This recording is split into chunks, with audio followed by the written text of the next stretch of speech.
남북 전쟁 당시에 처음에는 우리 북군이 굉장히 수세에 밀렸습니다.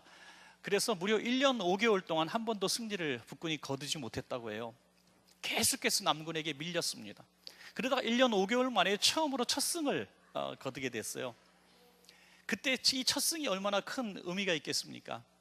그래서 이제 참모들이 링컨 앞에 모여서 이제 됐습니다. 이제 하나님이 우리 편에 서신 것 같습니다. 이렇게 이야기를 하며 안심을 시켰습니다. 그때 링컨이 이런 얘기를 했다고 합니다. 내가 염려하는 것은 하나님이 우리 편에 서시느냐 안 서시느냐가 아니네. 내가 염려하는 것은 우리가 하나님 편에 선 것인가 서지 못한 것인가가 나는 염려스럽네 라고 이야기를 했습니다. 이 말은 하나님은 항상 우리 편에, 우리 곁에 계시다는 거예요. 하나님은 항상 우리 곁에 계신데 우리가 하나님을 떠났다고 하는 거예요. 그래서 삶의 고난과 아픔이 있다는 것을 고백한 것입니다. 여러분, 하나님께서 만드신 가장 아름다운 두 공동체가 있습니다. 그것은 하나는 가족이고 하나는 교회입니다. 하나님은 이 가족 공동체를 사랑하시고 교회 공동체를 사랑하시는 줄로 믿습니다. 바라만 봐도, 생각만 해도 너무 사랑스러우셔서 하나님의 마음이 온통 그곳에 있는 곳이 가족과 바로 교회입니다. 그런데 오늘 이 시대에 이 가정이 너무나 많이 상처를 입고 고통을 당하고 있습니다. 이 시대의 교회만큼 과거의 어느 때보다도 고통받는 시절이 있었습니까? 모든 것이 편안해 보이는 지역도 있겠지만 정말 아직도 박해받는 지역이 너무나 많고, 이 신앙의 자유가 있는 나라에서도 교회는 지금 너무나 많은 상처를 받고 있고 또 세상에 조롱거리로 전락하고 있지 않습니까? 이렇게 된 이유는 하나님이 살아계시지 않은 것이 아니라 우리가 하나님 곁에 다가가지 못하기 때문인 것은 아닌가 하는 것입니다. 가정의 회복, 교회의 회복의 비결은 하나님이 우리 곁에 안 계신 것이 아니라 우리가 하나님을 떠났기 때문에 회복되는 비결은 오직 하나입니다. 우리 가정이 다시 하나님께로 돌아가는 것이고요, 우리 교회들이 다시 하나님께로 돌아가는 거예요. 그러면 하나님께서 우리 가정을 회복시켜 주시고 교회를 회복시켜 주실 줄로 믿습니다. 여러분, 오늘 사도 바울은 너무나 참담한 저녁을 보내고 있었습니다. 다 만류하는데도 예루살렘으로 복음을 증거하기 위해서 올라갔는데 그곳에서 수많은 사람들의 멸시를 당하고 구타를 당해서 성경의 표현대로 찢어 죽일 정도로 고통을 당해서 군인들이 그를 구출했다고 성경은 말씀하고 있어요. 그리고 감옥에 들어가 있는데 얼마나 참담했는지, 이제 사역의 실패에 대한 고통들, 그리고 동족 유대인들이 이렇게 복음을 받지 않는 것에 대한 섭섭함들, 이런 것들이 확 밀려오니까 나는 쓸모없는 사람이구나 하고 낙심하고 있을 때에 오늘 함께 읽으신 본문의 말씀을 주신 거예요. 주님께서 그 곁에 나타나셔서 뭐라고 말씀하십니까? 자, 함께 읽어볼까요? 그날 밤에, 시작. 그날 밤에 주께서 바울 곁에 서서 이르시되 담대하라, 내가 예루살렘에서 나의 일을 증언한 것 같이 로마에서도 증언하여야 하리라. 이 말은 뭡니까?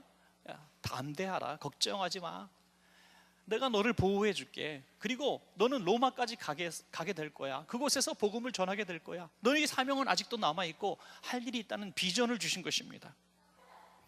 주님은 가장 필요할 때 나타나신 거죠.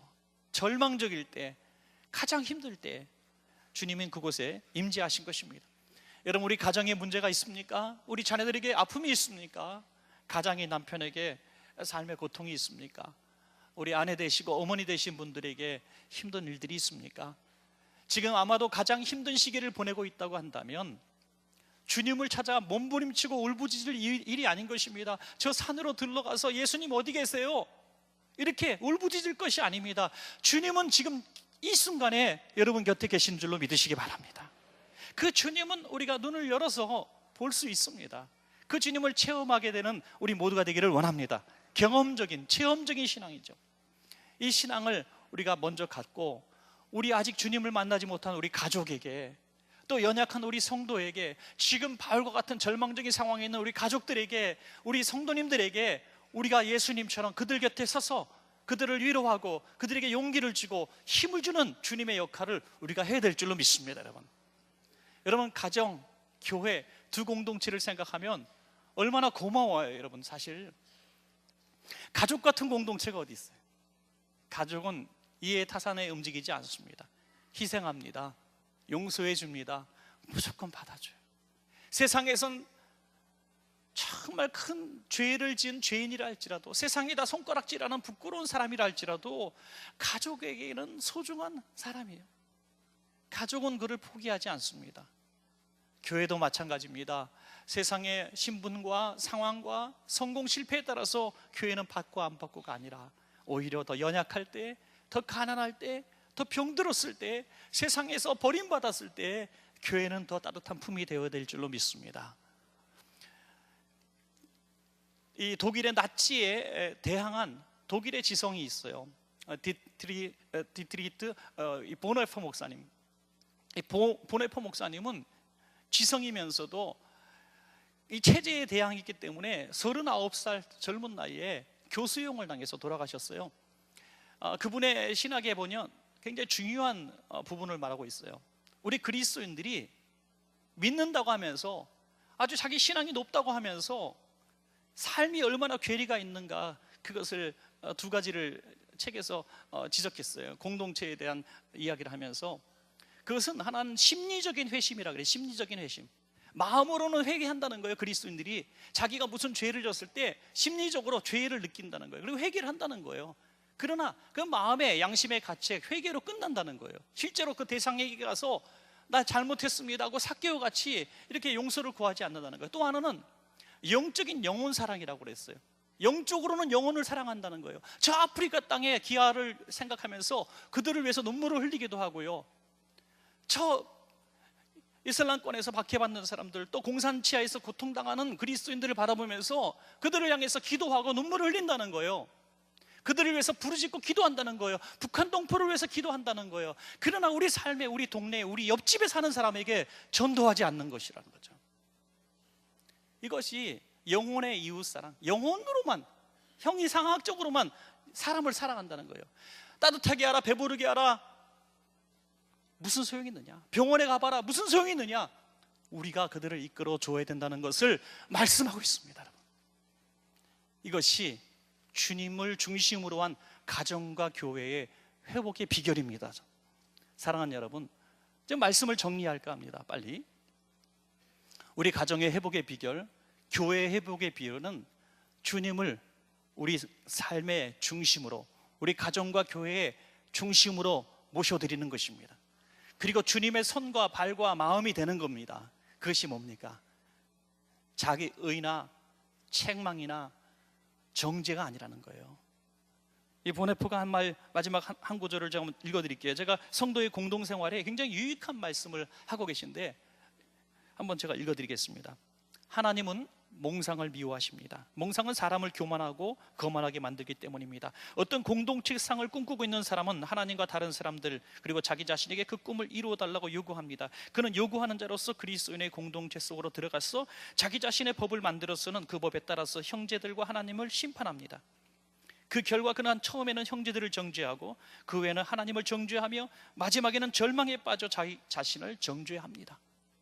가정의 파괴, 바로 이 자기의 의, 자기 판단, 이것으로 하나님 없이 자기가 정죄하기 때문에 가정이 깨어지는 것입니다. 사랑하는 여러분, 가정이 아픕니까? 힘들었고 병들었습니까? 치유와 회복의 비결은 하나입니다. 오늘부터 입술을 바꾸시기 바래요.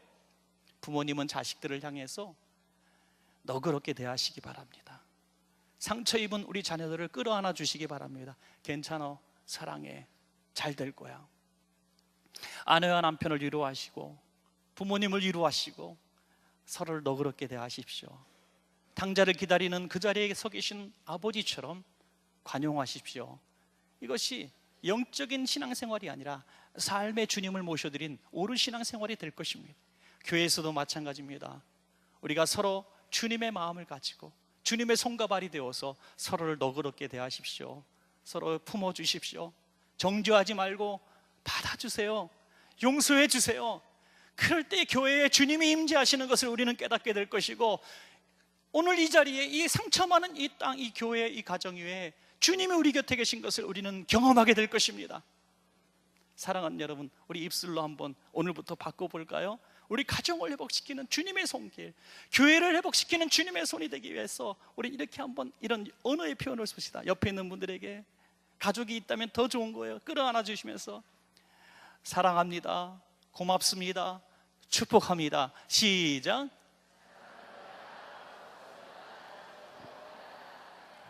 아멘. 오늘 2부 찬양의 주제도 그래서 위로로 잡았어요. 위로.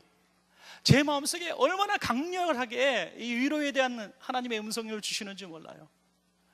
지금 너무나 상처 많은 교회들, 너무나 상처 많은 우리 성도님들의 가족들, 오늘은 마음껏 위로하시고 함께 고마워하시고 함께 감사하셔서 주님을 중심으로 주님의 능력으로 회복되고 치유되는 복 있는 행복한 원천 가족주일 되시기를 주님의 이름으로 축원합니다.